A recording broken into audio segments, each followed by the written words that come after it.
Саламатсыздарбы, урматтуу жыйындын катышуучулары. Тынчтанып, телефондорду үнсүз режимге коюп, көңүл буруп койсоңуздар. Урматтуу Сайдыкум айыл аймагынын тургундары, бүгүнкү жыйынга Кыргыз Республикасынын президентинин Жалал Абад областындагы кармыктуу өкүлү Тилек Кыдырмаевич Текебаев катышып атат. Ошондой эле областтык, райондук мекеме ишканаларынын жетекчилери. Сөз Тилек Кыдырмаевичке берилет. Бисмиллахиррахманиррахим. Ассаламу алейкум, урматтуу бүгүнкү жолугушууга катышуучулары. Кыргыз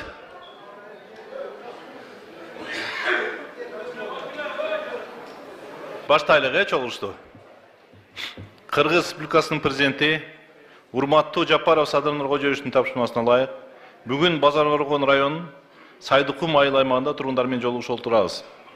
Бүгүнкү жыйынга облустук мамлекеттик органдардын, мекеме, ишканалардын жетекчилери да катышууда. Аларды сиздер менен тааныштырып өтөйүн. Сабырова Жупар Жумадиловна, Жалал Абад облустук сотунун төрайымы. Ишиналиев Турусбек Куатбекович, Жалал Абад облустук прокурору. Казыбеков Орунбек Казыбекович, Жалал Абад облустук ички иштер башкарманын башчысынын орун басары.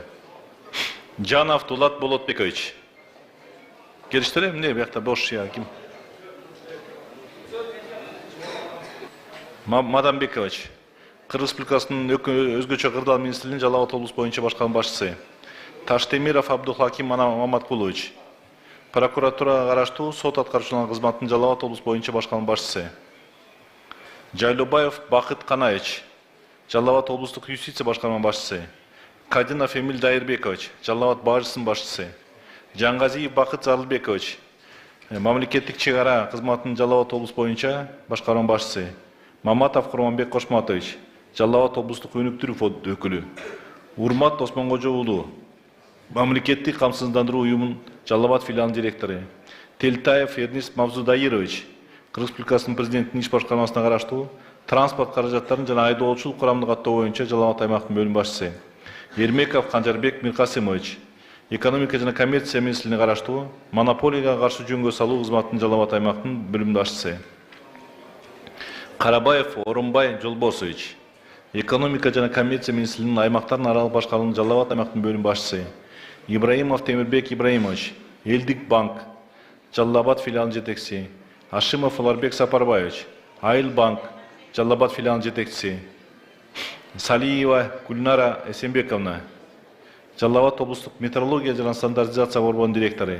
Турдумбетов Улан, Жалал Абад электр тармактын ишканасы. Абдукаримов Мирлан Абдувахапович, Кыргыз Телеком. Алиев Азизбек Касымбекович, Жалал Абад облустук архитектор курулуштуу контролдоо боюнча башкарманын башчысы. Бердикулов Абдыкалык Боронбаевич, жол чарба департаментинин Жалал Абад облусуна аймактын бөлүм башчысы. Долдоев Талайбек Анарбаевич, ичүүчү суу менен камсыздоо жана саркындуу сууларды чыгаруу өнүктүрүү департаментинин түштүк регион боюнча өкүлү.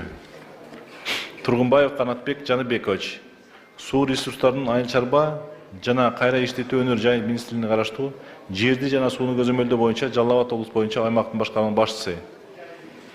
Талайбек Уулу Нурбек, Жалал Абад облустук капиталдык курулуш башкарманын начальниги. Манапов Алмазбек Мамаджанович, Жалал Абад башкы суу чарбанын башкарманын башчысы. Томаев Сайырбек Рыспаевич, жаратылыш ресурстарынын экология жана техникалык көзөмөл министрлигинин Жалал Абад регионалдык башкарманын башчысы. Суяров Абдикамал Абдурасулович, Жалал Абад региондук өсүмдүктөрдү химиялаштыруу жана коргоо жана карантин башкарманын башчысы. Кушпаков Автандил Турдумамбатович, өзгөчө кырдаал министрлик караштуу токой кызматынын өзгөчө баалуу токойлор боюнча регионалдык башкарманын башчысы. Козуев Замирбек Мамырович, Кыргыз мам жер долбоорлорун жерге жайгаштыруу боюнча мамлекеттик ишканасынын Жалал Абад филиалынын жетекчиси. Залимбеков Турусбек Абжапарович, экология жана техникалык көзөмөл кызматынын Жалал Абад регионалдык башкарманын башчысы.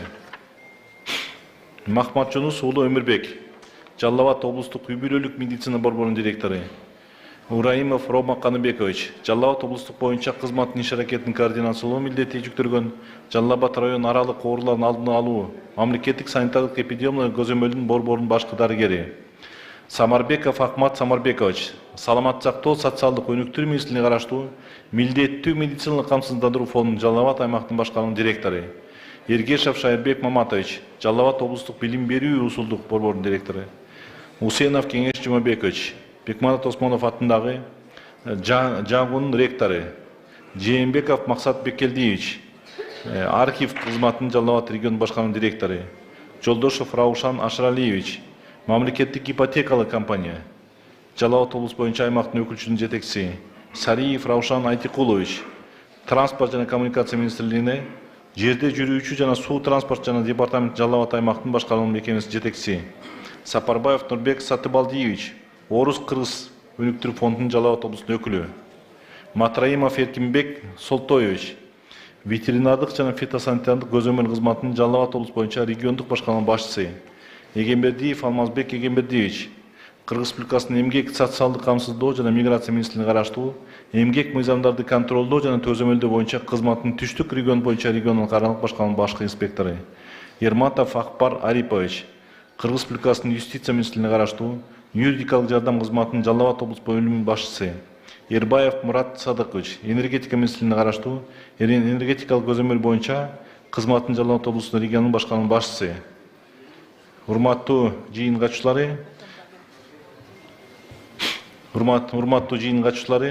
Базар районунда 2025 жылдын ичинде аткарылган иштер жана 2026 жылда аткарыла турган иштер тууралуу маалымат берүү үчүн сөз Базар районунун мамлекеттик администрациясынын башчысы аким Бектуров Алтынбек Жунусовго берилет. Урматтуу жыйындын катышуучулары, Тилек Кыдырмаевич, 2025 жылда аткарылган иштер жана 26 жылда пландар боюнча кыскача токтолуп өтөйүн. Сайдыкмун айыл өкмөтү боюнча 2025 жылы 184,6 миллион сомдук жумуштар аткарылган. Анын ичинен республикалык бюджеттен 129,4 миллион сом, жергиликтүү бюджеттен 2,1 миллион сом, ишкерлер тарабынан 27,3 миллион сом, ишканалар тарабынан 3,5 миллион сом, тышкы инвесторлор тарабынан 22,3 миллион сомдук иштер аткарылган. 2025 жылы 2 социалдык объекттин курулушу бүткөрүлүп, пайдаланууга берилген. Айыл аймакта жалпысынан 1 километр 450 метр жерге жолго асфальт төшөлгөн. Үлүштүк дем берүүчү гранттардын эсебинен 2 социалдык объект капиталдык оңдоодон өткөрүлгөн. 2026 жылы пландалган жана аткарылып жаткан иштер төмөндөгүдөй. Өзүңүздөргө белгилүү болгондой, айыл аймак 12 айылдан турат. Калкынын саны 1 январь 2026 жылга 20,845 адам түзөт.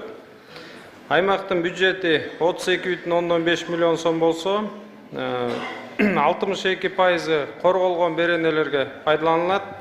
Аймакты өнүктүрүүгө 5,1 миллион сом каралган. Бул каралган каражат негизинен долбоорлордун өздүк салымына пайдаланылат.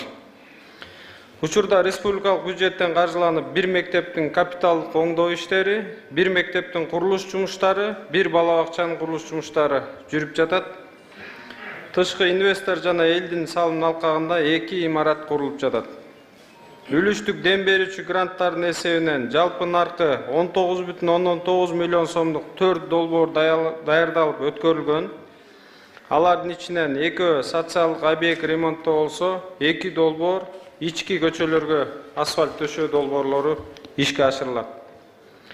Базар Коргон райондук өнүктүрүү фондунан 3 миллион сом, облустук өнүктүрүү фондунан 2,5 миллион сом каражат бөлүндү. Бул каражаттар менен таза суу менен камсыздоо абатында 1 долбоор, атайын техника алууга 1 долбоор ишке ашырылмакчы. Учурда таза суу менен камсыздоо максатында 4 километр аралыкта суу түтүгүн тартуу иштер аткарылууда.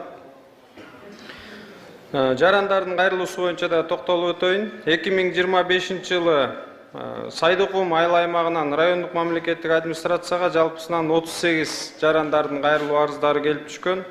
Бардык арыздар каралып, өз убагында жооптор берилген.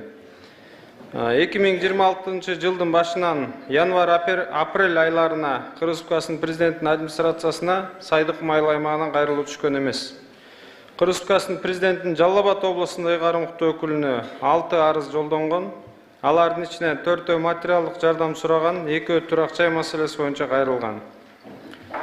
Жыл башынан бери бүгүнкү күнгө чейин райондук мамлекеттик администрацияга жалпы 14 кайрылуу келип түштү. Жеке кабыл алууга 16 жаран кайрылган.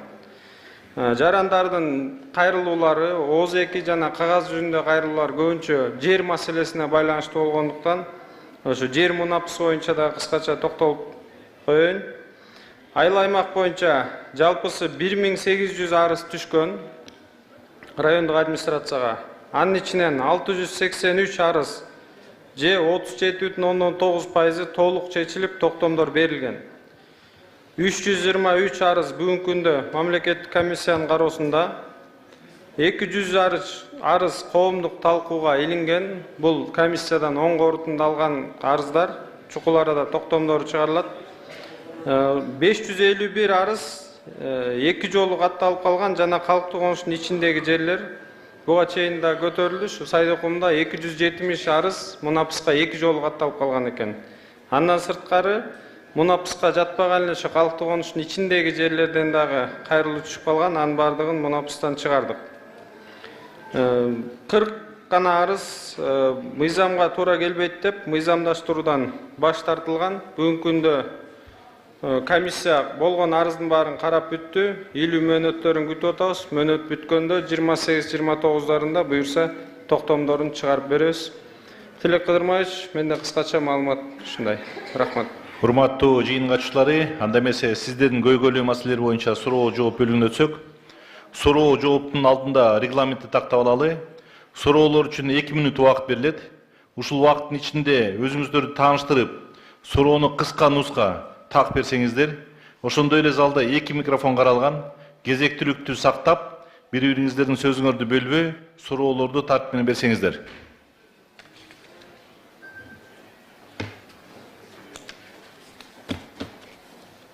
Биринчи микрофон.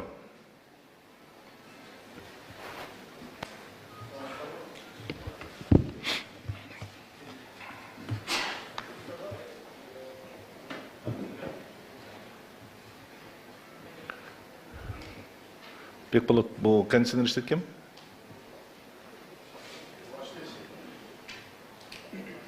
Айтыңыз. Саламатсыздарбы, урматтуу бүгүнкү жыйындын катышуулары, саламатсыздарбы жетекчиликтер, Тилек Кыдырмаевич, Алтынбек Жунусович, куш келипсиздер биздин Сейдугум айыл өкмөтүнө. Мен өзүм ушул айылдык кеңештин төрагасы Анарбаев Болотбек Анарбаевич болом. Мен ушул айылдын көйгөйлүү маселелеринен биринчи өзүм кабарлап коюуга туура деп таптым. Тилек Кыдырмаевич, билесиз өзүңүз былтыр келген элеңиз 26-жылга биздин ушул база коргон Сейдугум жолун ремонт болот деп үмүттөнгөн болчук. Сиз дагы өзүңүз ушундай кабарлар бердиңиз эле. Бирок бүгүнгө чейин аткарылбай аткан, бизден элдер ушул маселени сурап атышат. Ушул маселе боюнча өзүм суроо берип коеюн деп чечтим да. Анан ушул Аркалык айылынан ушул кайра эле Кызылай айылына келе турган 5 километр боюнча дагы жазылган болчу. Белгисиз себептер менен быйылкы планга кирбей калды деп атат. Ушул боюнча көзөмөлдөп берсеңиз. Анан экинчи маселе, Тилек Кыдырмаевич, бизде жана билесиз, Жаңы Абад айылына Соскородок түшүп аткан. Ошол Соскородокто 28 миллиондук арабтар инвестициясы менен келип аткан. Алардын 6 миллионун биз ушул өзүбүз местный бюджет карап беришибиз керек болчу. Биз 1 миллион 800 миң акча карап турбуз. Анан сиздерден жанагы капсула салганда да суранган элек, райондон анан облустан ушу калгандарына көмөк көрсөтүп берсеңиздер депчи. Ушул боюнча. Анан азыр Алтынбек Жунусович айтып кетти. Үчүнчү маселе боюнча менин Стимул Шиградка өткөзгөн 4 иш чарабыз боюнча 2 сос объекттер боюнча өтүп ал ишке ашып тендерге берилди. Ал эми ички асфальттар боюнча эч кандай жүрүш жок да. Ушул боюнча дагы элдер суранып атышат да. Себеп бул стимул ишиге өткөзгөндө элдер өзү акча жыйнап, жанагы архитектурдун ишчилердин проектилерин жасалган эле. Өзүбүздүн айыл өкмөттөн 750 миң 15%-ин карала турган болчу. Элдер ушул маселе боюнча да көп кайрылып атышат, ушул маселени дагы көзөмөлгө алып берсеңиз. Рахмат, болду, сураңыз. Анан дагы бар эле.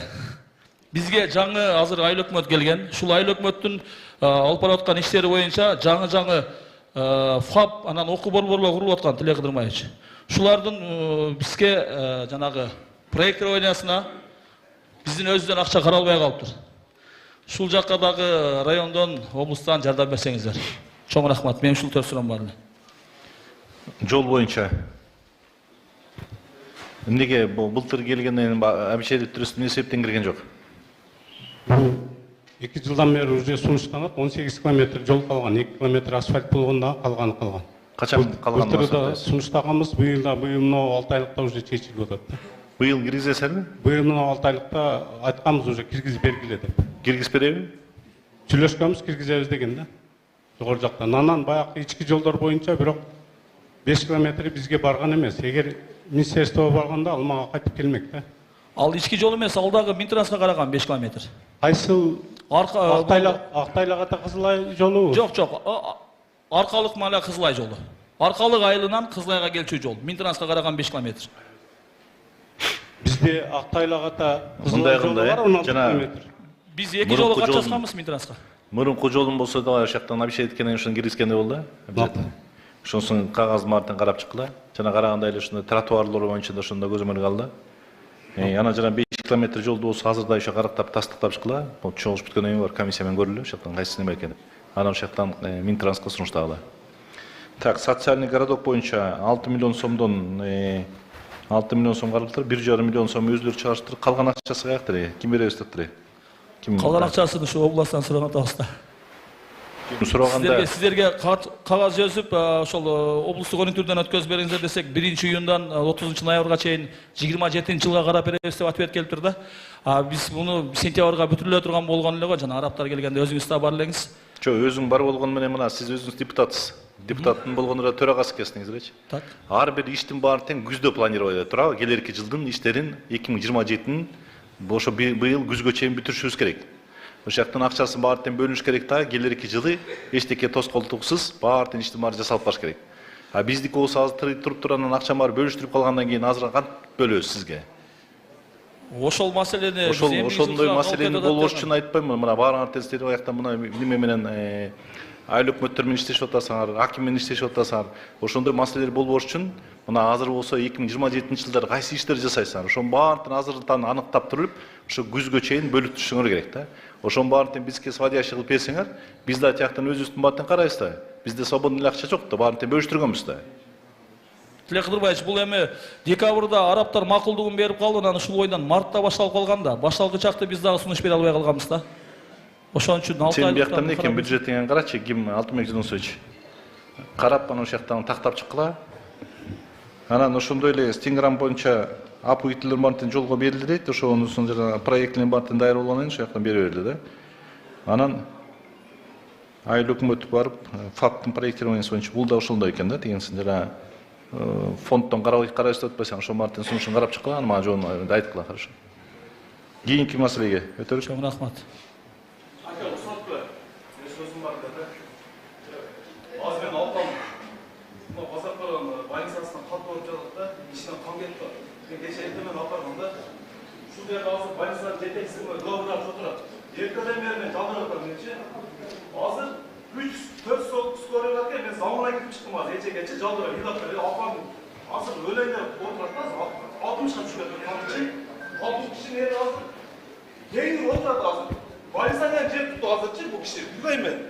Бул скорый элге кызмат кылабы же больницада мындай жана музей катарында иштейби?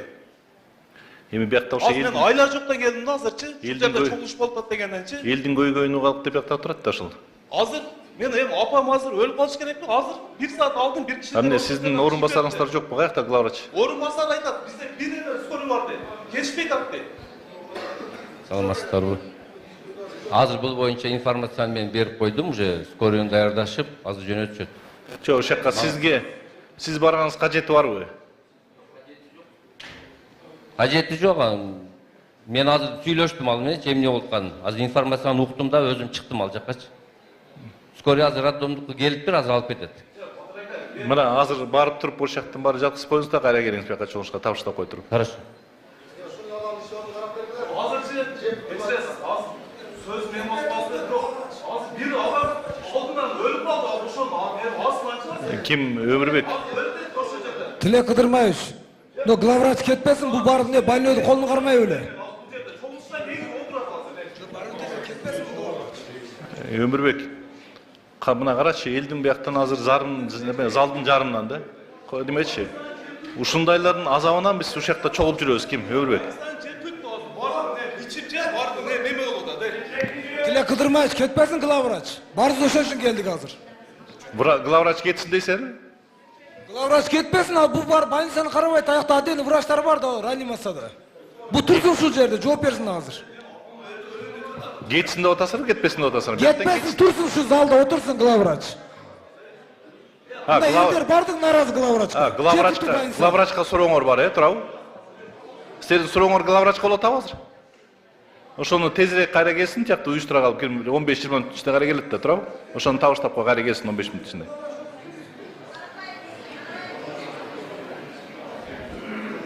Так, кийинки суроого өтөлүк.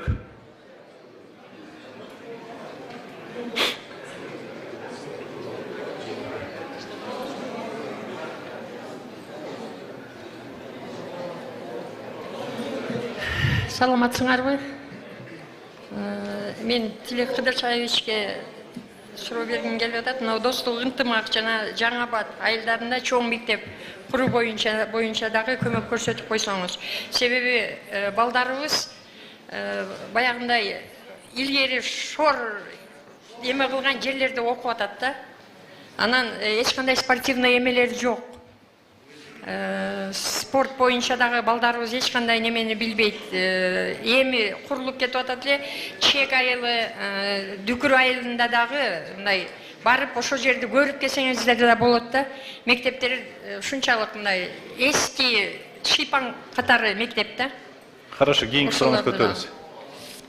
Анан кийин мына Жаңабад ушул эле достук немелеринде дагы баягы элдер жазы менен иштешет, анан кышында бири-бири менен сүйлөшүп отурганы дагы же бир маданият үйү жок бизде, же спортивный комплекстер жок, же болбосо дагы чайкана ham жок да. Ушуларды дагы карап койсоңуздар. Анан жолубуз боюнча дагы но границадан эмеге чейин, Базар Коруңго чейин 19 километр экен. Ошо жерде дагы эч кандай мына жолубузду көрүп атасыңар кандай акыбалда. 69-жылы курулган жолдор экен ушуларчы. Ошо бойдон турат да биздин жолдорубуз. Жамап коюшат, а жамак 2 күндөн кийин кайра кетип калат.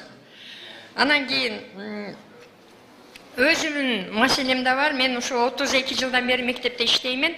Ушу жерде, ушу Базар Коруң районунда туулуп өскөн эмемин. Анан бирок жер алып, же кыздарым жер ала албады, же мен жер ала албадым, үй салганы. Ушу жөнүндө дагы айтып коеюн дедим. Хорошо, рахмат. Мектеп боюнча УКС Аблано району канаки? Эмнеге ушул маселе элден чыгат? Эмнеге силер бул маселени силер көтөрбөйсүңөр яки району? Мектептер боюнча эмнеге силерден келбейт сунуш? Тилек Кыдырмаевич, бул боюнча ошо айыл өкмөт менен району менен биргеликте жеринде карап текшеришип, министрликке сунуш берилди. Маалымат базасына кирип, тиешелүү министрликтерге сунуш берилип, ошол ортодо бир мектеп куруу боюнча сунуш кетти. Кайсы жерге барбасак бүт жерден ошо мектеп, бала бакча дейт да. Биринчилерден келиш керек да сунуш, туурабы? Ооба. Анан бияктан ошо жарандар ошо кабыл этип атат да, тиги ошол жактан каралып эле бүт жерден кайсы жерде болбосок ошол жактан баары эле мектеп сураган жана садик сураган. Ооба, ошол. Азыр ошол жактан чыгып туруп комиссия менен барып текшериле, карагыла. Ошо мектептин акыбалын кандай экенин көрүлө, ошонун сумматын тыянан чыгарып туруп бериле. Так, жол боюнча дейт. Жана ошондой эле маданият үйү боюнча. Маданият үйү барбы жокпу бу жакта айыл өкмөт? Маданият айыл өкмөт.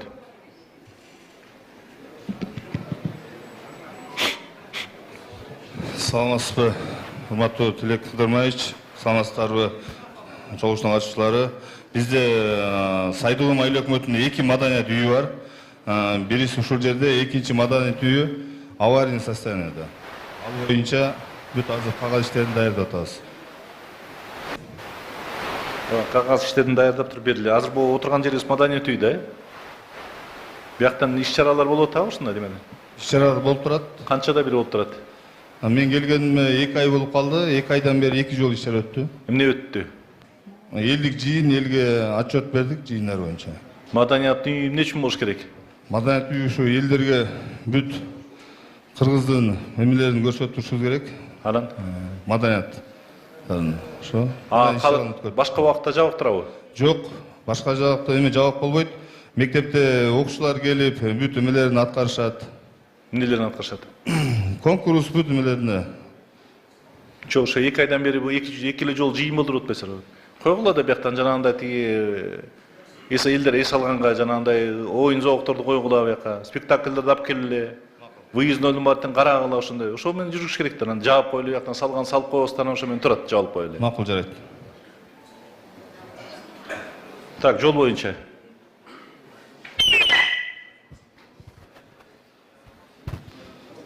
Жол боюнча азыркы көтөрүлгөн суроону эле кайталашты да.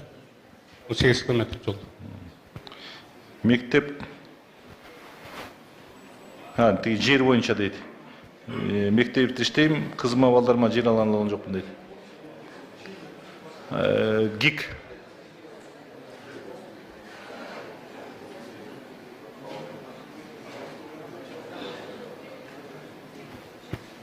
Саламатсыздарбы, урматтуу жыйын катышуучулары. Эжеке жакын күндөрдө маалымат жыйын өткөрөбүз. Баары акимчилик аркылуу, айыл өкмөт аркылуу кабар беребиз. Элге маалымат жыйын өткөрүү үчүн ГИК программасы менен кимдер үй ала алат, толук маалымат берип, өзүбүз катышуу үчүн жардам беребиз. кийинки суроо өтөлүп.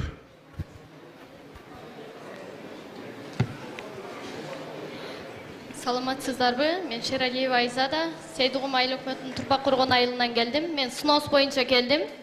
Биз үйүбүздү 10 жылдап Россияда иштеп жүрүп, анан кийин салганбыз. Бизге жерди бөлүп берип атканда, ушу границаны өлчөп берген, ушунун бул жагы силердики 10 сотик деп берген. Андан биз 3 метр калтырып, анан үй салсак дагы снос деп жазылып турат да. Бизге ушул эски жолду эле оңдоп туруп, биздин границадан тротуарга место алсын берейли. Бирок үйүбүздү калтырганын эч кандай варианты жокпу? Ушул боюнча карап берсеңиздер. Биз жок мезгилде эле түшүндүрүү иштери жүргүзүлбөй барып, снос деп жазылып кеткен. Азырга чейин эч жактан жооп ала албай атабыз. Болду, да сурооңуз барбы? Болду. Бул не кызыл сызыкка чыгып кетти эле. Бул эже мен келгенден бери арызданган эмес, мен азыр көрүп жатам, жеринде барып текшерип жооп беребиз. Бир эле үй снос болгон жок да ошол жакта? Жок, эч кандай снос болгон эмес. Бул жолдун бүт немелерин алып, проектлерин чыйганда жолдун немелерин жазып кеткен, ошонун. Жок, ким жазды эле? Үйүңүздүн документи барбы? Үйдүн документи бар. Биз менен катар түшкөн үйлөрдүн да кээ биркилеринде снос бар, биз кээ биркилеринде жазган эмес. Биз менен туура эле турат алар дагы. Анан жер берип атканда дагы айтылган эмес да. Азыр биз ал жерден 3 метрде алса жолго. Сиздин үйүңүздүн эмне документтериңиз бар? Кызыл китебим бар, токтомум бар. Үйдүн теги документи барбы, тех паспорту? Бар жогу бар. Ошол азыр жолго алып койсо 8 сотик, 7 сотик жер чыгат. Ошондо дагы биздин үйүбүз 170 илин турат сноско деп айтып атышат да. Эч жерден жооп ала албай атам мен. Архитектурага дагы бардым, башка жакка дагы бардым. Архитектор барбы? Эми чечилет деп атат, эч кимиси так жооп айтпай атат. Ким чийди эле ушуну? Ошол эле жолду оңдоп берсе деле болот да бизге. Айыл өкмөт. Мына силердин ушул жактан чала сабаттуу иштеп аткан үчүн биз баарыбыздан чогулуп келип ушул жактан жүрөбүз да. Силердин ушул жактан сноскалардан жана 1 метр жер маселени чече алган үчүн биз жүрөбүз да. Ошону ордорлордун чечпейт белеңер. Карап чыгыш керек да. Эмне себептен жазылды? Жок, бул өкмөт. Кана айтчы тиги архитектор. Бул биз тараптан снос деп жазылган эмес. Эгер баягы жол, асфальт же ушундай маселелер көтөрүлгөн болсо, биздин азиздерге силердин жолбу, көчөнүн аты эмне? Айыл башчылар билет муну жашылат кандай. Коргон айылы. Айыл башкана кем? Бул жол мына биздин Сайдыгым айыл өкмөтүнүн аралап өтүүчү таможняга кеткен жол, центральный жолдо, бирок бул эже мага эч кандай арыз менен кайрылган эмес. Азыр угуп атам мен. Жеринде барып тактап маалыматын беребиз. Мурдагы айыл өкмөт иштеп жүргөндө жазылганда бизге түшүндүрүү иштери. Мындай эжеке. Мына мен түшүндүрө кетейин, Кызыл, кана жер айтышкан экен. Саламатсыздарбы, урматтуу жыйындын катышуучулары. Бул эжеке айтканы чын. Ошол мурунку акиматтын буйругу менен 56 жарлыктын негизинде 56 жарлыктыр бой. Амне Минтранс эмне отурасың билбей эле. Деп кошо катышкан биз менен. Минтранс мен сурап атпайм бияктан ким жери деп. Жолду айтпаган үчүн мен билбедим эле. Бул 56 жарлык торговый точкалар боюнча чыкканда үйлөргө чыккан эмес. Үйлөрдүн төкө соттун чечими гана менен болуп. Дептин адиси биз менен чогуу жүрүп, метр кармашып туруп, өз колу менен жазган, биз уюштуруп бергенбиз. Бул жаңы жол салгантабы? Ошол жаңы жол кирет деп 56 жарлык менен деп эле 13 метр, бияка 13 метр бул жака деп туруп 26 метр болот деп жазып кетти. Бирде болот көп жазып. Ошону айтпайм, бирлиги эмес деп. Бир Бул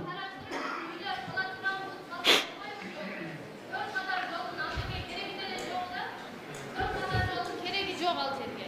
Бул жолго уруксат деген эч кандай реконструкция каралган эмес. Азыркы учурда эгер жолдоңдо турган болсо ушул категорияда эле калат. Бирок бул баштагы баягы 56 жарлык чыкканда комиссия менен бардыгы карап чыгышкан. Ошондо карабастан эле торговый точкаларга чыккандарды үйгө дагы жазып салышканда мынча снос деп эле. А үйлөрдү снос кылыш бул только соттун чечими менен гана. Бияка кандай 4 полоса жол түшөт деп атабы? Ошо бизге 4 полоса жол түшөт деп барып снос деп жазган бардык үйлөргө. Анда дагы тегиз баарына жазылган эмес. Кээ бирлерине жазылган дагы, кээ бирлерине жазылган эмес. Айыл өкмөт меселени сурап атып, эмне отуруп алдың? 4 полоса жол түшөбү? Жок. Ошого бизге так туура жоопту айтып койсоңуздар, биз азыр үйүбүздү ремонт да кыла албай атабыз. Же жылдырышты билбей атабыз. Эч нерсе кыла албай. Ким Алтынбек Жунусович? Сиз мына чыккандан кийин барып карагылачы ошол жактан кандай экен. Мен бул маселени болсо 4 полоса жол түшө турган болсо, аяктан ушактан суу неме болот да бул эмне себептен 4 полоса түшөт экен, ошону аныктап чыккыла. Если 4 полоса түшө турган болсо, жанагындай 56 жарлык менен ошондой демедин баарын бузуш керек, категориясына охрана зонасына кириш керек да. Ошонун баарын карагыла. Айыл өкмөтүңөр менен жер башкар менен ажыратыс менен барып туруп карап чыгып турган ошо жолун айтасыңар да. Жарайт. Билейин дедим эле. Шамшидинов Мурат. Жер семиртиш тууралуу. Азыр эмне жөнүндө? Удобрение. Азыр мына байдыйган бар, ошол жерге барсам 42 сомдон слитра, 60 сомдон мочевина. Бөлөк жерде жок. Мурда Хорошо, сизди түшүндүм. Былтыркы цена менен быйылкы ценаны көргүлө. 4 жыл, 5 жыл мурда дагы şu Ernest Мырзада ушундай кымбатчылык болгон. Мен туктум. Балды башка сурооңуз барбы, жокпу? Болду, жок. Ким?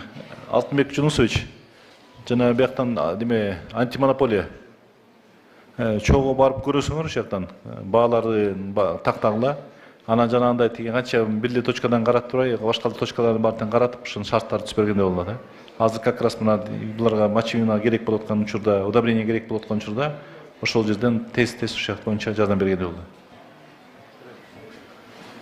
Кийинки суроо өтөлүк, биринчи суроо.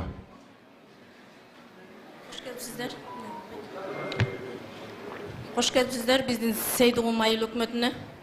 Men Çıngırlış ayılının turgunu Doronbayeva Bağdagül. Biz 2008-2009 yılı biz yer üy salabız dep çek alganbız. Biz hazır daşıkpor kızıl kitep kıla alбай атабыз. Biz üy salıp polный emeni бүткөндөн кийин эми азыр кызыл китепке чуркасак биздин үстүбүздөн чоң высоковольтный столпа өткөн. Айерге мүмкүн эмес деп бизге кызыл китеп кылынбай атат. Kızlarım çoğayıp kaldı. Men görüngen komşuma, görüngen ayaşlarıma jaldırap iki kızımı pasportunu alıp verdim.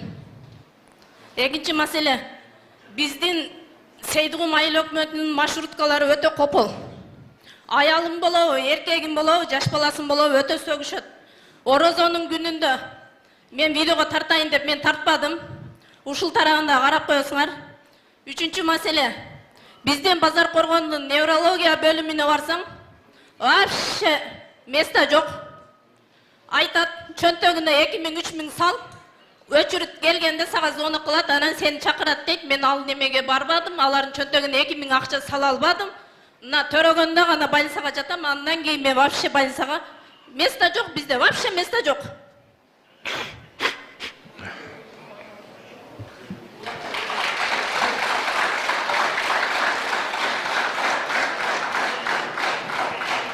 Geldi mi Glavraç? Iya.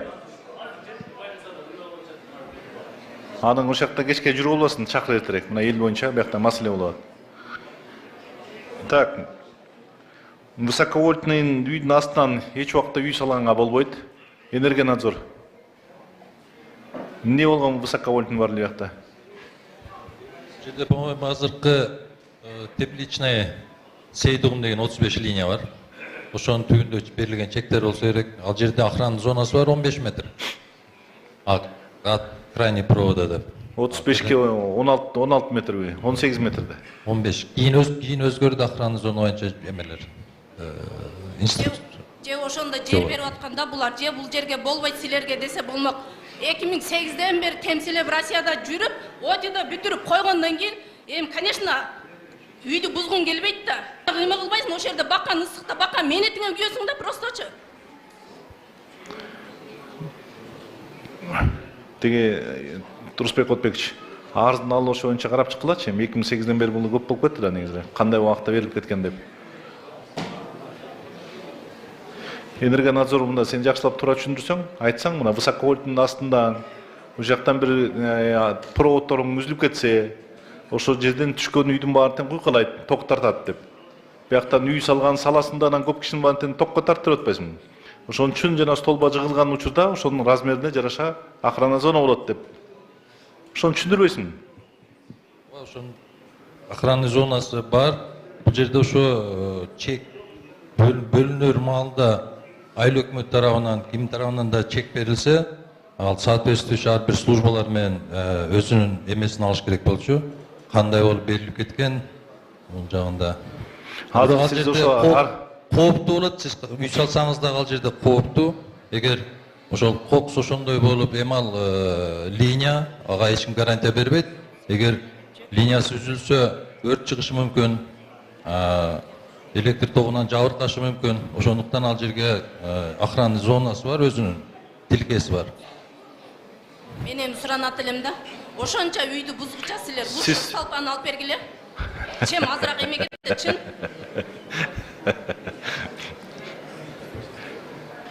Канча үй бар экен, ошо баарын аныктап чыккыла, ким Алтынбек Жунусович?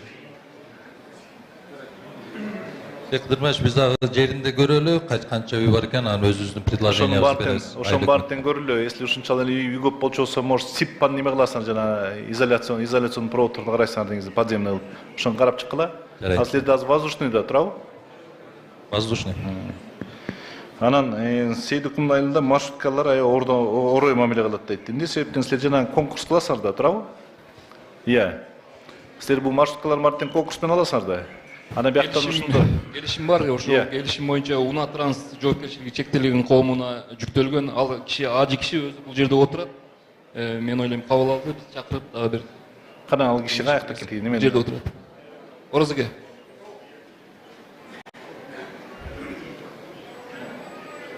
Жок, азыр сиз госоргансызбы? Жок, бул жок, сиз госоргансызбы? Турабы? Сиз Минтранстын кызматкерисиз да. А эмнеге азыр мага тиги кайра тиги ОСОнун жетекчиси менен сүйлөштүргөн атасыз? Сиз да рычаг государственный. Iya. Силер берип аткандан конкурс берип атканда ошонун баарын айтасызарбы, жактан кайсы эрежелери бар экен деп? Түшүндүрүү иштерин жүргүзөбүз. Iya. Силер ушул жактан айтпайсызарбы, мына бул берип атканда бул жактан тех заданияны баарын киргизгиле да. Раз если ошондой характериң начарбы, айдаба машина деп, автобусту айдаба деп. Көзөмөлгө алабыз. Мага уруксат берип коесузбу? Мындай маалымат бизге түшкөн эмес эле, бул мындай эмеде. Суроо боюнча. Канча маршруткаңыз бар сиздики? Биздики канал каттамы боюнча күндө 4 автобус иштейт, 4 рейстен 16 рейс бар. Ар бир шопурдун ичинде жазуулары бар, номерлери бар, айдоочунун номерлери бар, биздин номерлер бар. Эгер ошондой коподук кылса бизге кайрылса болот да, биз көзөмөл алып элек. Жок, ошол да силер болсо күндө неме кыла, ежедневный осмотр кыласыңар да, турабы? Механиңиз барбы? Бар, механик карап чыгабы машинанын баарын? Карайт. Врачыңыз барбы, текшереби? Наркологдор барбы? Текшерет. Давлениясын текшереби? Ооба. Ошо текшерип атканда ошол жактан киргизгиле да, күндө ежедневный неме барбы силерде? Инструктаж. Бар да, бардыгы бар. А инструктажда эмне айтпайсыңар? Эмнеге орой мамиле кылат? Ай сайын эме кылабыз. Инструктаждан өткөзөбүз да, кол койдурупчу. Бирок эми арасында анча-мынчалар бар экен, бизде келишим менен иштейт да, көбүчү. Ошого кээде ошондой нарушение болуп калышы мүмкүн. Кандай нарушение кылбагыла да, силер мына элге кызмат кылып атасыңар. Элге кызмат кылып аткандан кийин, раз ошо сиз ошол жактан акча табам деп киргизип аткандан кийин, ошол жактан ар бир өңөрдөн мына айдоочуңардын баары жакшы формада болуш керек. Машинанын ичи жакшы жыпар-жыттанып туруш керек негизи. Жакшы мамиле кылыш керек ошол жактан. Колдон келишинче аракет кылабыз, бирок жүргүчүлөр ичин карап туруп эме кылса болот да, ошо моментинде да Bizge telefon kılıp emek ise biz oşa çarasını göredik de şu mallar. Mana çarаны істери колдоносуңар. Дагы бир ушундай арыз түшүп болсо давайте бунун лицензияларын да отзывать этип бияктан договору марты түзгүлө да башка машиналерге бериле. Түшүнүңүзбү? Так, неврология главврачың келдиби? А эмне бияктан тиги неме дейт? Жана сиз фактыңыз барбы эжеке? Жана 2000 сом, 3000 сом деп сурап аткан, ким сурап аткан барбы? Каяка кетти жана эжекебиз?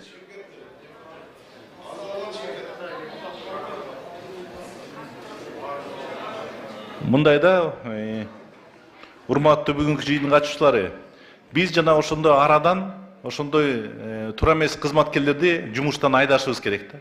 Ошол себептен азыр мына буюрса ошояктан да кайрылып атсаңар, ушундай көрүнүштөр болсо, бизге мына бияктан облус прокурору өзү отурат, да УВДнын кызматкерлери барып отурат, УКМКнын кызматкерлеринин баары тең отурат биякта. Ошонун баарына тең арыз жазып берсеңер, ошояктан арызыңар жөн калбайт, каралат баары тең. Ошол себептен жана фактылар менен айтсаңар, жөн эле имиш кылбай эле айткыла фактылар менен, коркпой үркпөй эле айткыла. Себеп дегенде биз азыр тазалап салбасак ушундайларды, ушундай көрүнүш менен биз эч убакта оңолбойбуз. Жанагындай оорунун үстүнөн оору кошулуп эле жүрө берет, аяк албай эле. Ошол себептен болсо мына бияктан эч ким коркпой, үркпөй, каалаган арызыңарды жазгыла. Кийинки суроо көтөрүлүк. Анан бияктан суроону бергенден кийин берип алып, анан ошонун жообуна чейин аягына чейин турулачы, мен ар бир суроону жазып алып атам да. Же кааласаңар бүт эле суроонун баарын жазып алалык, анан кийин жооп беребиз деп коелукпу? Iya апа. Бияктан баарыңардын сурооңорду угуп алалык, анан кийин жооп берем деп айтып коеюнбу? Ошол себептен айтпайм, ар бирөөңөргө жообун берип атканда ишке чыгып кетип калат, Мен болдум. 36 неберем, 42 çevrem var. Men 2 balama çek alsam, uşunu Manzura degen, Tacidinova Manzura degen talaşıp 4 yıldan beri beni sotqa öğretti. Buna dövlene olup kaldım ben. Uşunu karaştırıp keçip elinizde suranam ben. Bu cerdin benim satıp oldu. Bunun işengen tayağanı var mı? Kança cerdi sattı. Tekele buğa hükümetin dele başkanın dele alıcı etmedi. Pulu ögen, kampir, buna söyleydi deyit bana. Uşunu keçip elini suranamayın ayın. Hazır siz buna obul prokuroruga arız жазыңыз. Апа. Menin kızım söylep versin. Саламатсыздарбы? 3 станция сот болгон. Сотто болот абишиңер. Жок, 3 станция сот болгон. 3 станцияда тең сот бизге Эмне станция? акыркы сот болгондо, акыркы сотто Кополов Эдуард Сексенбаевич деген судья болгон. Ал судья мурун ушул База Кургон шаарында иштеп кеткен экен. Манзура Тажидинова Манзура менен эко биргеликте ошол жумушор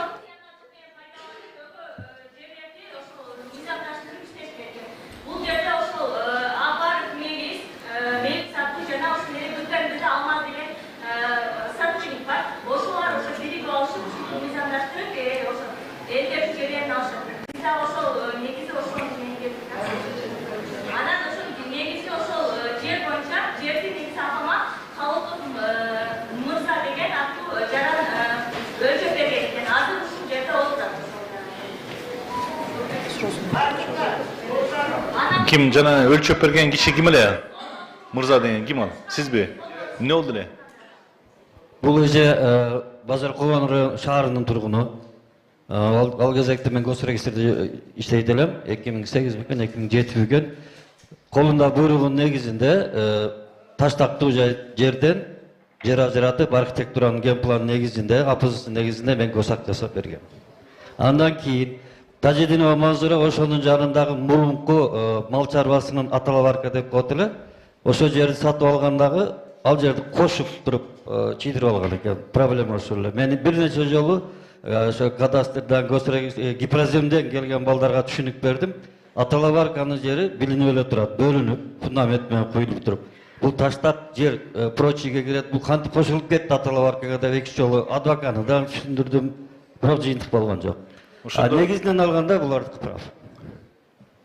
Адис катары. Булардыкы туура сиз кызыл китеп чийип берип атасыз, сиздин кызыл китебиңиздин үстүнө кайра берип атабы? Аталабарканы кийин сатып алып атат дагы, Аталабаркага документ жасагандан аны кошуп жазып коюп атышат да. Азыр кайсы сотто каралып атабы азыр? 3-инстанциядан бүтүптөр деп атат го азыр. Жогорку сотко чейин барып, жогорку соттун аныктамасы кандай болуп тур? Аны мен билбедим, мен бул жака келе бердим. Жогорку соттун аныктамасы.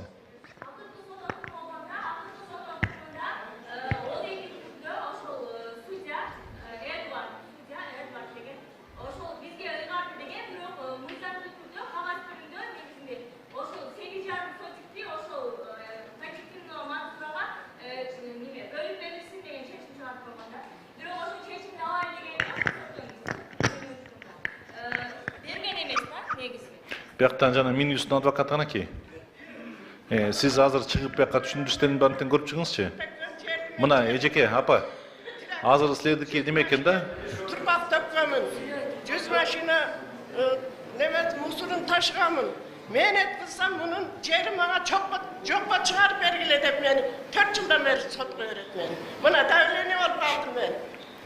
Эки адам давлениеден өлдү. Бул маңда эки адам өлдү. Тиги сизге мына азыр юрист барып ошо кеңешин баарын берет, кандай ишти жүргүзүш керек экен да. Анан Турусбек Отбекович, мына ушундайлардан көп жерлерден айтылып атат да, ушуну бир баланча киши мына бияктан айтылып атат, жана бир кишини айтып атат.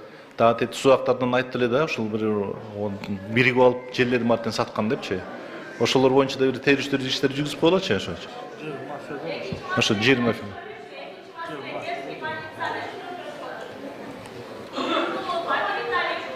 Siz mikrofonga söylüyorsunuz mындай?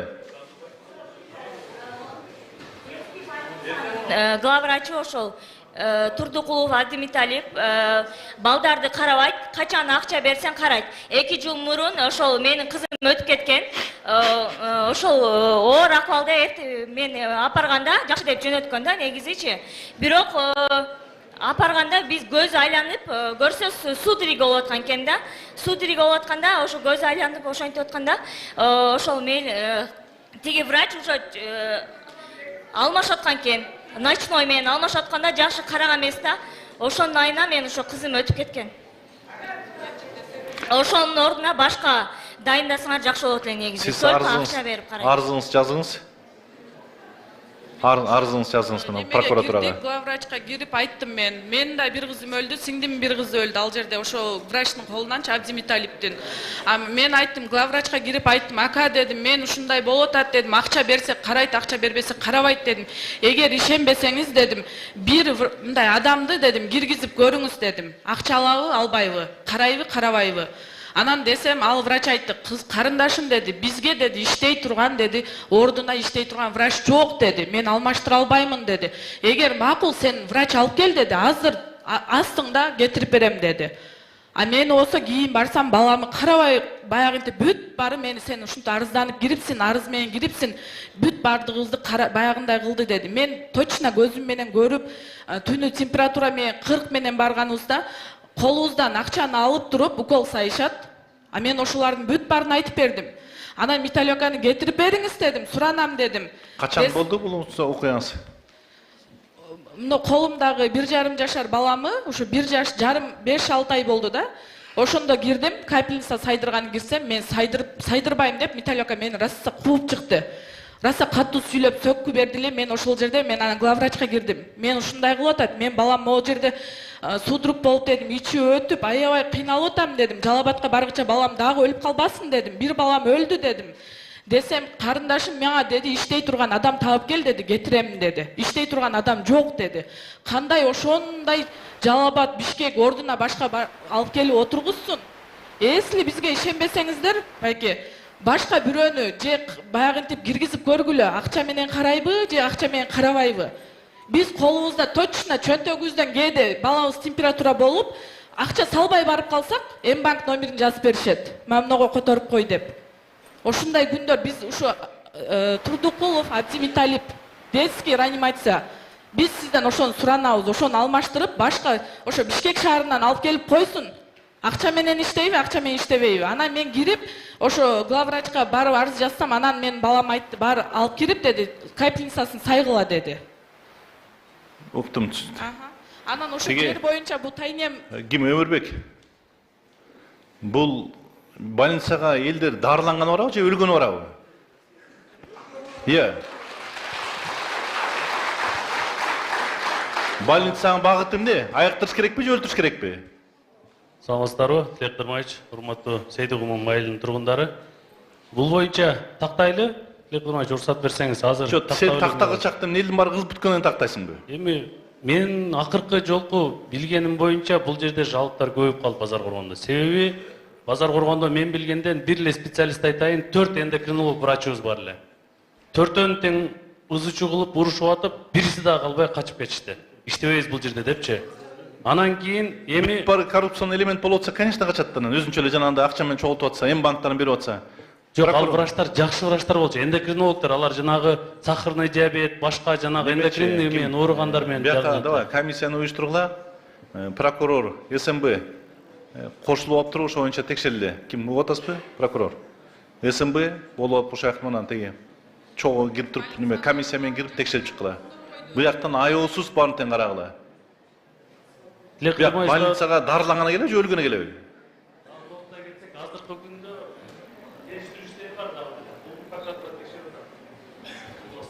Биз ошо жер маселеси. Ошо жакка да кошулуп туруп да областный меден. Тайнем А давление. мына бияктан областный прокуратура болсо ал неме ремонтун текшерип атыптыр да.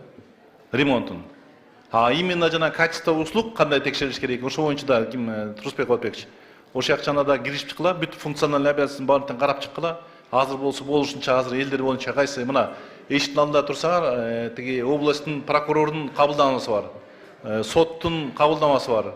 УУДдун кабылдамасы бар турат. Ошол жакка мына баарыңар тең арыз жазгыла. Ошо силердин арызыңар негизинде ошол жактын баары тең териштүү иштердин баары тең жүргүзүлүп.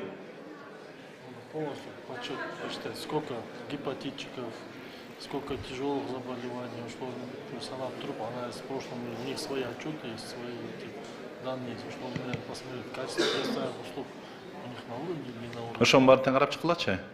Бүт карап чыккыла. Ассаламу алейкум. Жыйындын катышуулары. Мен Багышев Сагынбек Жаңыбаевич, ушу Кызылайдын тургунумун. Мен суроомун ушу 2021-жылдан баштап муну дембе тууралуу сүйлөйүн дедим эле. Дембе курулат, бир жылдан кийин сел алып кетип алып жарылып кала берет. Дембенин качествосы жок. Немеси Эмнени дейсиз? Дембе суу. Дамбабы? Дембе тууралуу сайтан. Аны бир текшерген адам жок.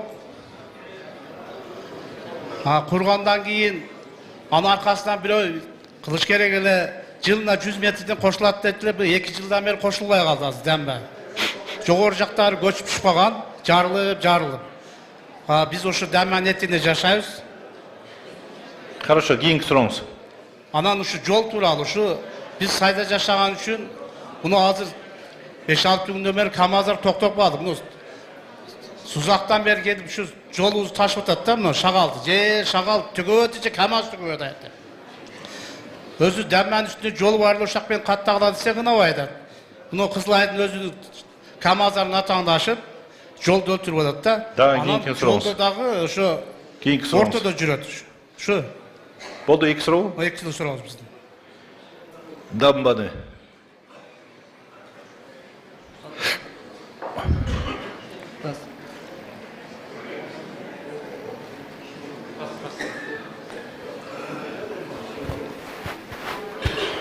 Рұқсат Білекулмайт, Самастары, бізде жалпы Қараүңкір сай дариясында 17 дамба бар. Олар 72 жылдан баштап 2000 жылға чейин құрылған.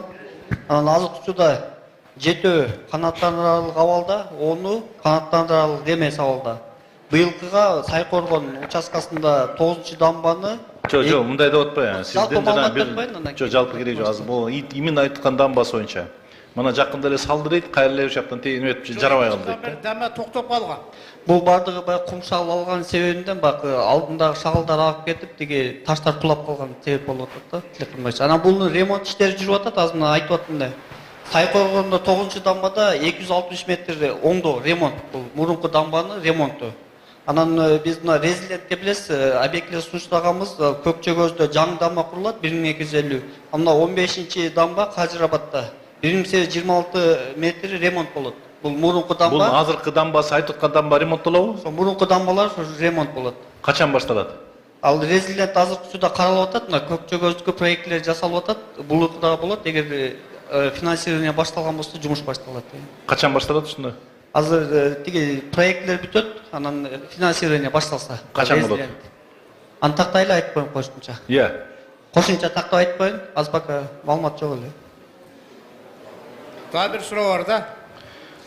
Жана шагыл деп атат. Телевидениеден тартып келет дагы. Ошо 2 жылгы мурунку бүткөн дамба качественный бүткөн 100 метр. Андан мурунку дамбалар начар бүткөн. Тигүнө сетка макташтабайда 10 см, 15 см куйган. Бүт жарылып алган. Телевидениеге келет да ошо жаңы дамбаны көрсөтөт. Эски жарылган дамбаны эч ким көрсөтпөйт. Бул боюнча телекызмач, бул бетондолгон, булар неме менен кылышкан бакты. Пробный. Ушундай кылып көрөйлү, болобу болбойт дечи. Именно бетондоп. Ошол жарылып азыр учурда берки аска таш менен бекемдөө иштерин эле өтүп атабыз да. Ошондо болбойт экен бетондор. Жарылып кетет экен. Бул ал эксперимент катары кылынган ал жерлер. Жана аска таш менен алып келип, тиги габион менен өтө кымбат болуп калат экен да. Кум шагылдар боюнча прокурор кандай иштер жүрүп атат бuyakta?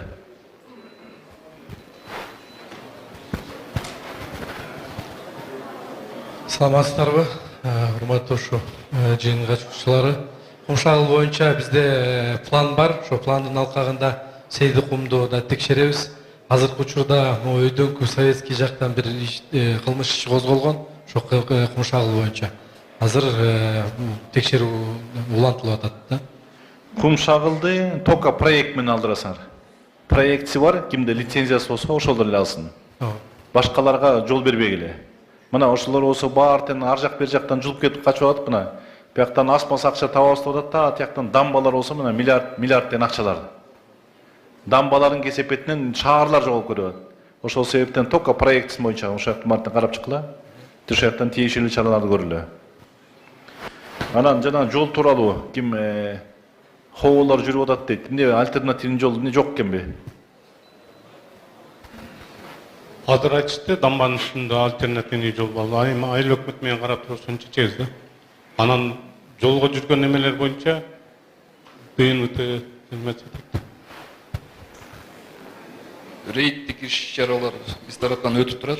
Сейди кум айылына быйыл жылы 3 жолу рейдтик иш-чаралар өтүптүр. Канча штраф салынган? 123 миң сомдук штраф салынган. Канча сомдон бир штрафыңар? Юридикалык жактарга 55 миң сом, физикалык жактарга 17.500 сом. Ошондо 123 миң болсо 3 эле машинеге салдарбы? 6 машинеге салыптыр. 6 эле машинегеби? Ушунча 3 рейдке чыгып турган 6 эле машинеге салдары болгону. Ошондой болуптур да, күчөтөбүз. Мына мен силерге да тапшырма берип атам. Өзүм лично да көзөмөлдөйм да. 3 жолу рейдке чыгып анан 123 миң салганда это получается болгон 5 эле машинеге, 3 эле машинеге салынып атат да.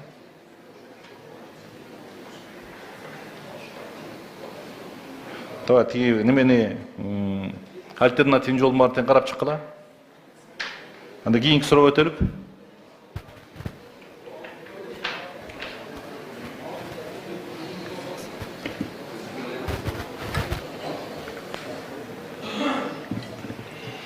Assalamu alaikum.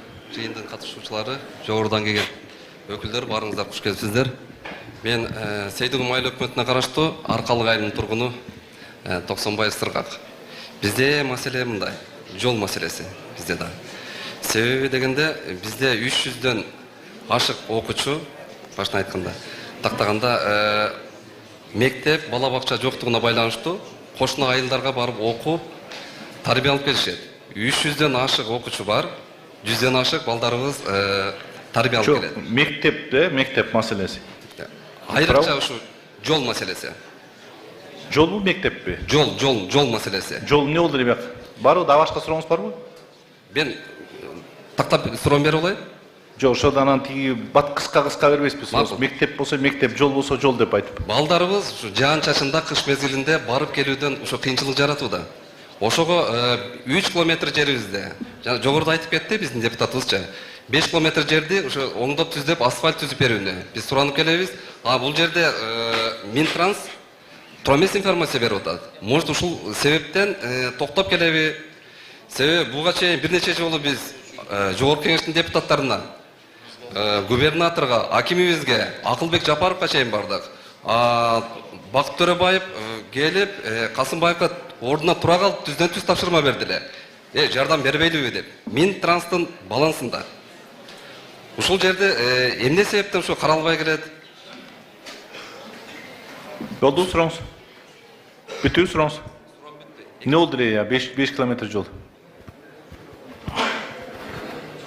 Минтранстын бул жерде 2 жолу бар. Эмеге баланста турган. Актайлагата Кызылай жолу и Базаркоргон Сейдикум жолу. Ошо жолдун кайсынысында? Сейдикум жолун айттык, азыр 18 километр киргизебиз деп. 16 километр боюнча айтып аткан болсоңуз айттым, Кызылай Актайлагата Кызылай боюнча. Актайлагата жети кошкон аркалык Кызылай болуп кетти. Ошо 16 километр жол боюнча алда сунушталган 16 километриңизде. Ал жерде 22 жылы 2 километрде асфальт салынган ошол жол. Дагы арадарбы? Азыр ошо сунушталган 2 жол деймиз. Да, ошо 5 километрдин сунуштагыла. Хорошо. Экинчи маселебиз. Бул УКСтун жетекчилери отурат экен. Бала бакча боюнча биздин айылга титулдук тизмеге кирди деп маалымат